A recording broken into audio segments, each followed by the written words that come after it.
Myron Roderick, who was the coach at Oklahoma State at the time, he and I wrestled together for 3 years. I was a year ahead of him in college.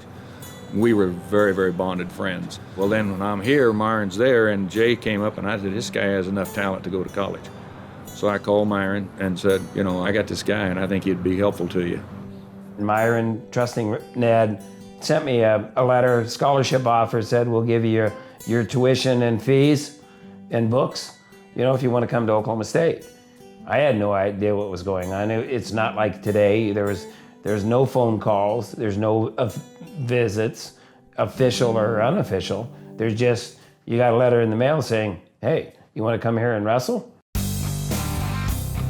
Yeah, sounds like a good idea. The experience of me going was the rite of passage. In many cultures, Native Americans go out, the boy goes out, he comes back, and he's no longer looked upon as a boy. He's now a man. And I think that's what my freshman year at Oklahoma State did to me, is that it required me to grow up. It required me to make my own decisions. It required me to take care of myself.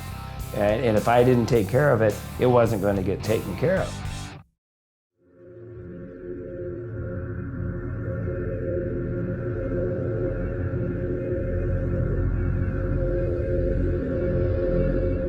.4:40 in the morning, ready to go for camp. All right. What do I do? See you in 28 days, Pennsylvania.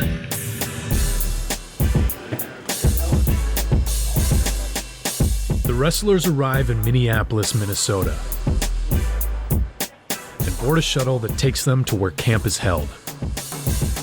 The University of Minnesota campus. Last time we were all the way down the street. This isn't that bad. The campers make their way to Sanford Hall, where they await their orders.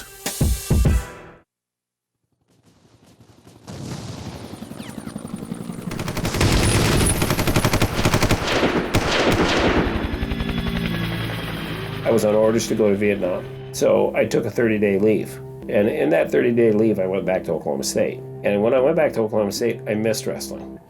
I just missed it. And my brother had been on the All-Army wrestling team, so I picked up the phone just on a whim and said to the Department of the Army, hey, could I wrestle in the inter-service tournament before I go to Vietnam and before I go to Ranger School? And they said, yeah. When I was at Fort Carson, I won the all-service team of the 180.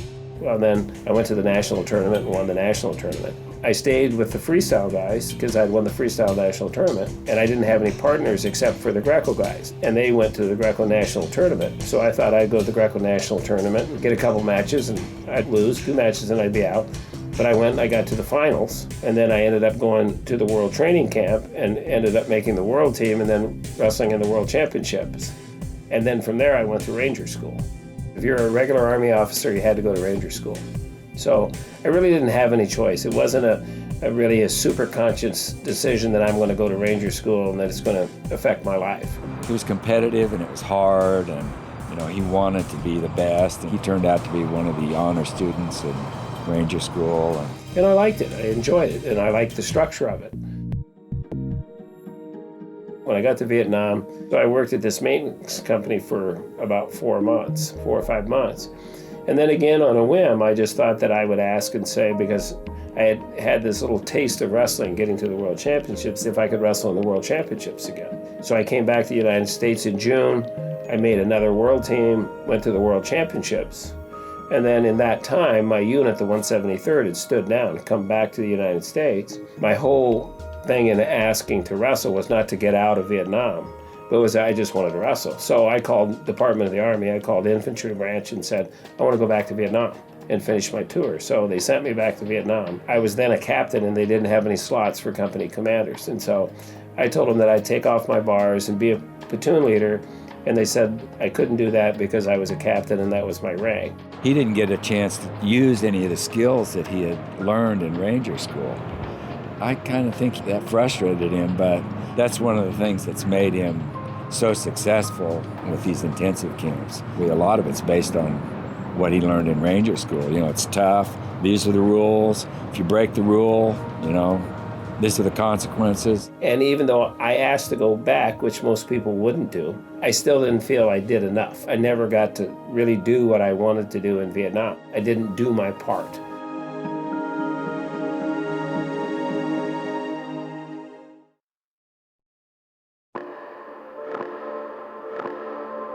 With having a staff duty person, just like in the military, having a group leader, just like a drill sergeant, having a squad. I mean, everything that Jay does has a purpose. Sometimes in a chaotic purpose, sometimes in a mad purpose, but he has a purpose. There is some common sense to Jay's madness, as I call it. Okay, listen up here. Here's what's gonna happen. You can file in here, leave all your luggage outside, bring no luggage in here. You'll get a registration paper. From there, you'll get a laundry strap. You'll get a workbook. You'll get some information, right? You go right down the checkout line. Do everything that they tell you to do. You'll go in and you'll see the trainers.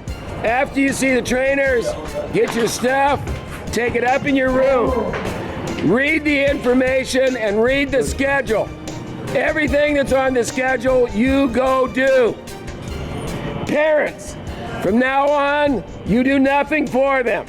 They are here and they are here to do it on their own. The process starts right now, all right? Go ahead and go through. Following check-in, the campers navigate from Sanford Hall to the Bierman Athletic Complex. It's here that they'll be slotted into the wrestling and running groups that they'll stay in for the remainder of camp.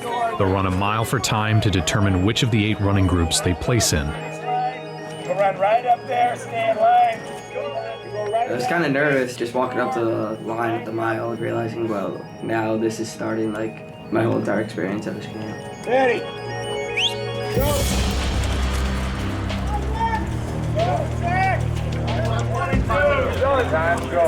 Know your time, know your time. Running group 1 will have the fastest times, while 8 has the slowest. Dog, don't pass him. Don't pass him. Keep moving. Dog, don't pass him. 5 left this way, right here. Straight this way, straight this way.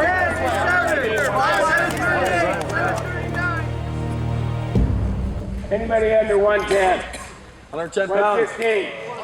115. After the mile, the campers are also assigned to one of 5 wrestling groups, according to their weight. 56.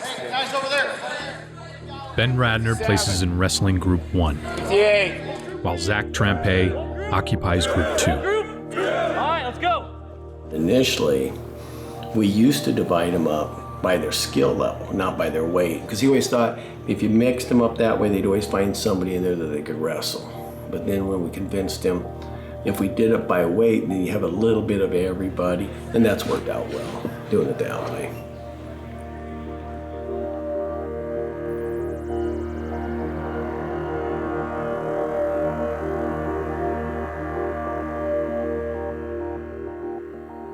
The next 27 days are going to be a ton harder than this. 6:30 we have to line up, so we'll wake up around like 5:45. One major aspect of the J. Robinson intensive camps that has remained relatively unchanged over the last 38 years is the daily schedule. Each day begins with a 7 a.m. running or weight training session. Every morning brings a different workout for each of the 12 running groups. Workouts range from long distance running, sprints and stairs, to plate workouts, circuit training, or a combination of different exercises. The second session consists of 2 hours of technique instruction. This time is meant to learn the small details of wrestling position and skill. This session is very structured, with the staff following a detailed practice plan. The third practice of the day is the most difficult, both physically and mentally. Fittingly, it's known as hard practice. A typical hard practice consists of a warm-up, technique and drilling, live wrestling, and conditioning.